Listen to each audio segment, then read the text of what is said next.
This dude's actually playing legitimate plat players and Yeetle. It's actually it. It's plat players and Yeetle. They have GMs as well. Yeah. So plat players. If you don't understand what I'm saying, I'm sorry. Overwatch 2 ranked is not the same as it was in Overwatch 1. Specifically, the highest ranks to play, Grandmaster, was something that was sought for and something that people actually respected to an extent. But today, Grandmaster is looked at as somewhat of a mockery of what it once was, something seemingly super easy to get to and shouldn't be respected like it was in Overwatch 1. But what is the truth here? Is Grandmaster all of a sudden just a terrible rank that is super easy to get to? Is it Overwatch 1 players trying to gatekeep and portray themselves as better than the crowd of people that are now playing alongside them? Or is there something much deeper going on? Let's break it down right now. Now, with a lot of the rank changes, there's gonna be some inconsistencies in rank when crossing over from Overwatch 1 to Overwatch 2. We no longer have an actual number, there is much more tiers, and there's a lot more players, so every single role is individually gonna be more inflated. However, Grandmaster is in a weird situation right now, where one, there are players that are in Grandmaster after never ranking up for a very long time in Overwatch 1. All of a sudden, in Overwatch 2, they are at the highest ranks of play. And two, the average game sense level for the players in GM is lower than you would expect, or at least lower than it was in Overwatch 1. And this is a bit strange when you find players that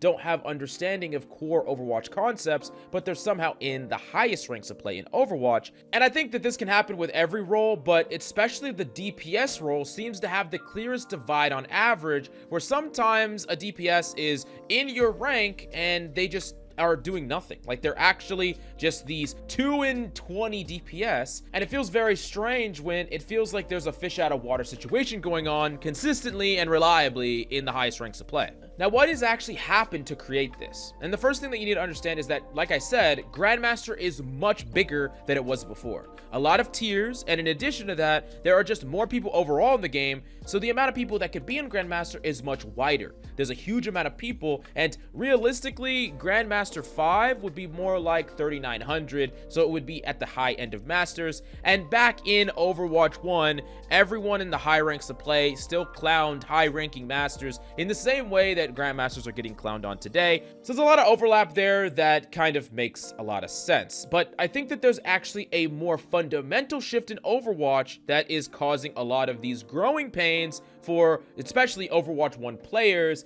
and their frustration with the new rank system and the new GMs, quote unquote. And it really comes down to the shift in Overwatch strengths and weaknesses, or the needed strengths in order to succeed. So Overwatch 2 is much more mechanically driven as a game than Overwatch 1 ever was. Swapping to a 5v5, eliminating tons of CC, and also the role lock and just a lot of the changes that happened towards the latter end of Overwatch 1 has shifted Overwatch from what was once a game that was primarily game sense driven, that centered around strategies that would be incorporated in like an MMO or a MOBA, is now much more akin to an FPS. And I think the biggest example of that is when you see God aimers, people like Shroud, people like Tens, they're popping over to Overwatch 2 and they're Grandmaster, and you're like, oh, that's normal, these guys are cracked at the game. But Shroud back at Overwatch 1 was like Diamond at best, sometimes even Plat for the majority of his playtime in Overwatch, and he played it quite a bit. So a player back then, where his mechanical skill alone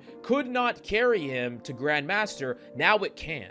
And this is honestly one of the reasons why I think the DPS role has that divide that happens all the time, where there's just like a sink or swim DPS or a DPS that's doing nothing. It's because some of these DPS players, in fact a lot of them, have the mechanical skill and skill sets that actually work in Overwatch 2, but they never develop the game sense that is centered around Overwatch as a whole. So there's some situations where they get shut down and they just don't know how to adapt in order to actually succeed. And there's other games where their mechanical skill, their ability to hit headshots that they learned in freaking Rainbow Six Siege, the ability to hit headshots that they learned in Apex Legends, that transfers perfectly. So a good mechanical player that doesn't necessarily have the Overwatch skill set is gonna have that inconsistencies more, especially when they hit face first to the high levels of game sense that you'll find with some players in Grandmaster, not all, but some. Now, at the same time here, old school Overwatch 1 players could be frustrated because now their understanding of the game is not getting the value that it once did, and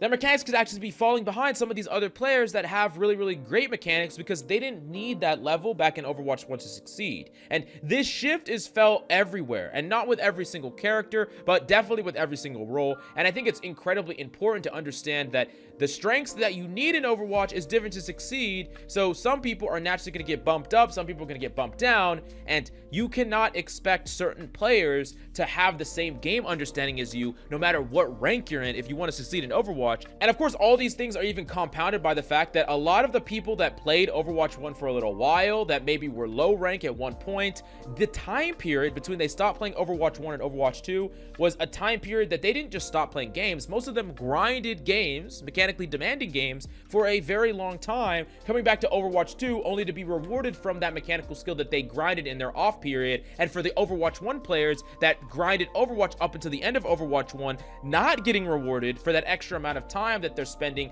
learning the core game of Overwatch, at least to an extent. So by a lot of metrics, Grandmaster is not holding you to the same standards that Grandmaster did in Overwatch 1, but that doesn't necessarily mean that these players aren't skilled. It just means that they have different skill sets, and in addition to that, the old school Grandmaster 1 players that were very, very high ranked, very skilled mechanically and understand the game, are going to further cement themselves away from this group of players because they're just so much better. So they will be far above, far into Grandmaster 1, in top 500 consistently. But you do gotta understand that Grandmaster or Grandmaster 1 has a certain set percentage of players that won't just balloon infinitely. We're not gonna have 50% of the population be Grandmaster or anything like that. So if you are super, super better than these players in Grandmaster, as a former Grandmaster yourself, then you should be dominating them all. You should be climbing to the top ranks to play, top 100, top 10. And if you're a freshman Grandmaster, realize that there's still work that you need to do if you want to succeed up against the old school good Grandmasters and climb to the highest ranks to play. But if you have any questions about this concept, or if you have any theories about why this is happening so much, definitely let me know in the comments down below. Smash that like, subscribe if you enjoy the content,